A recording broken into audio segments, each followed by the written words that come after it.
Breaking news చూస్తున్నాం. వైసీపీకి మరొక బిగ్ షాక్ తగిలింది. మాజీ మంత్రి విడుదల రజనీపై కేసు నమోదైంది.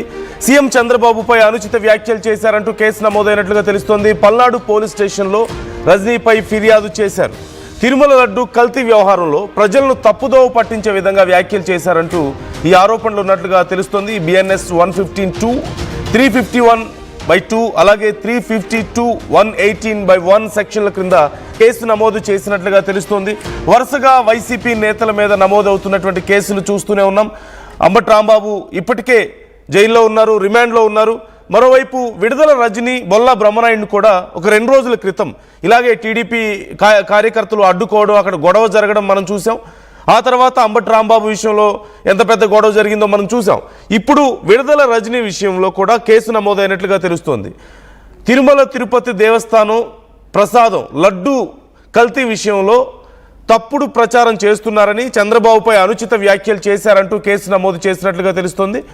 పల్నాడు పోలీస్ స్టేషన్లో రజనీపై ఫిర్యాదు అందింది. ఈ అంశానికి సంబంధించి డీటెయిల్స్ తెలుసుకుందాం. ఏమని ఫిర్యాదు చేశారు, ముఖ్యంగా ఏ వ్యాఖ్యలకు సంబంధించి ఈ ఫిర్యాదు నమోదైంది, ఏం యాక్షన్ ఉండే అవకాశం ఉంది? వరుస అరెస్టులు జరుగుతున్న నేపథ్యంలో ఇప్పుడు నెక్స్ట్ లిస్టులో విడుదల రజనీ ఉన్నారా, అరెస్ట్ అవ్వబోతున్నారా తెలుసుకుందాం. కృష్ణమోహన్ జాయిన్ అవుతున్నారు, మా ఏపీ ఇన్పుట్ ఎడిటర్. కృష్ణమోహన్, విడుదల రజనీ మీద కేసు నమోదైనట్లుగా తెలుస్తుంది. ఒక 2 రోజుల క్రితం విడుదల రజనీ, బొల్ల బ్రహ్మనాయుడు వీళ్ళందరినీ అడ్డుకోవడం, అక్కడ గొడవ జరగడం మనం చూసాం. ఇప్పుడు ఈ కేసు ఏమని నమోదైంది, ఏం చర్యలు తీసుకునే అవకాశం ఉంది? నందు, మరో మాజీ మంత్రి విడుదల రజనీ మీద కేసు నమోదైంది. ఈ నెల 30వ తేదీన టీడీపీ కార్యకర్తలపై దాడి చేశారు అని కేసు నమోదైంది. ఈ కేసు కూడా ఎడ్లపాడు పోలీస్ స్టేషన్ లో నమోదైంది. షేక్ రాజా అహ్మద్ అనే వ్యక్తి ఇచ్చిన ఫిర్యాదు. యాక్చువల్ గా అయితే ఆ రోజు టీడీపీ నేతలు రజనీని అడ్డుకునే ప్రయత్నం చేశారు. అక్కడ ఆమె కూడా కొంత రియాక్ట్ అయ్యారు. అయితే ఆ రజనీ ఈ పోలీసులకి ఫిర్యాదు చేయలేదు. మరి ఈ రోజు గతం అంటే 30వ తారీఖు జరిగిన 31 జరిగిన ఈ కేసు, 31 రాత్రి జరిగిన ఈ సంఘటనతో ఎడ్లపాడు పోలీసులు కేసు అయితే నమోదు చేసిన పరిస్థితిని మనం చూస్తున్నాం. ఈ కేసుకి సంబంధించిన సెక్షన్స్ ప్రకారం చూస్తే కొంత నాన్ బెయిలబుల్, అంటే ఒకవేళ 7 సంవత్సరాలు కింద ఉన్నప్పటికీ ఉన్నప్పటికీ కూడా కొంత సీరియస్ గానే ఈ కేసును అయితే టేకప్ చేశారు. ఎఫ్ఐఆర్ కూడా రికార్డ్ చేశారు.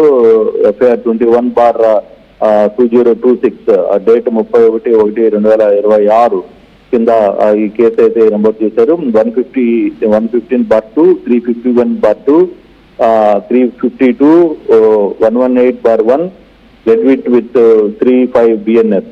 అంటే కొంత బెయిల్బుల్ వచ్చే అవకాశం లేదు ఈ కేసులో కూడా.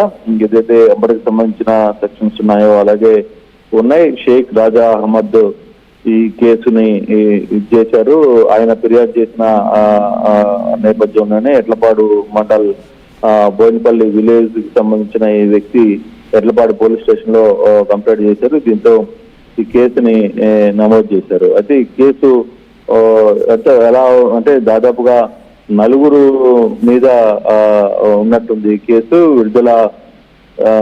విడుదల రజనీ, తర్వాత వడ్లవల్లి నరసింహారావు, తర్వాత షేక్ రసూల్, షేక్ హుసేన్, తర్వాత రచనమాటి చింతారావు 5 మంది, తర్వాత నాగ మల్లేశ్వరరావు 6, తర్వాత బండ్ల రామ్ కుమార్ 7, బండ్ల రామారావు 8, తర్వాత రామ్ సాగర్ 9, వర్ల చంద్రారెడ్డి 10, మొత్తం 10, 11. శంకర్రావు, దేవినేని శంకర్రావు 11, గుత్తా హేమయ్య 12, తర్వాత వెంకటేశ్వర్లు 13, తర్వాత శేషురెడ్డి 14, దాదాపుగా 15 మంది, శ్రీకాంత్ రెడ్డి 15 మంది పేర్ల మీద కేసు అయితే నమోదైంది. దాదాపుగా 15 కాదు, ఇంకా ఎక్కువ ఉంది. దాదాపుగా 21 మంది పేరు మీద ఈ కేసు అయితే నమోదైంది.